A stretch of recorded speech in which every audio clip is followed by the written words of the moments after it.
یتق اللہ یجعل لہ مخرجا، ارشاد فرمایا کہ جو اللہ کا خوف اپنے دل میں رکھتا ہے، جو مالک سے ڈرتا ہے، جس کے دل میں خوف خدا ہے، جس کے دل میں خشیت الہی ہے، جس کے دل میں اللہ کا خوف ہے،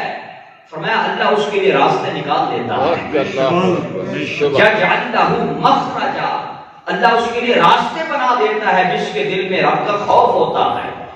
جس کے دل میں رب کی خشیت ہوتی ہے، اس کے لیے راستہ بن جاتا ہے۔ وَيَرْزُقْهُ مِنْ حَيْثُ لَا يَحْتَسِبُ، فرمایا پھر اللہ اسے وہاں سے رزق دیتا ہے جہاں سے اس کا گمان بھی نہیں ہوتا ہے۔ سبحان اللہ، اللہ اسے پھر وہاں سے رزق دیتا ہے، کسے؟ جس کے دل میں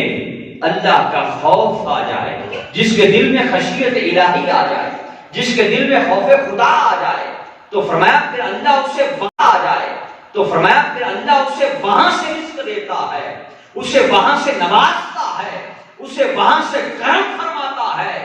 جہاں پر اس کا گمان بھی نہیں ہوتا، وہاں سے وہ راستے کھل جاتے ہیں، اللہ پاک اسے رزق عطا فرما دیتا ہے، اس کا گمان بھی نہیں ہوتا۔ آگے فرمایا وَمَن يَتَوَكَّلْ عَلَى اللَّهِ، جو اللہ پہ توکل کرتا ہے، سبحان اللہ، جو اللہ پہ بھروسہ رکھتا ہے، سبحان اللہ، جس کا توکل اللہ کی ذات پر ہے، فرمایا اللہ اس کے لیے پھر راستے نکال دیتا ہے، اس کے لیے راستے کھول دیتا ہے۔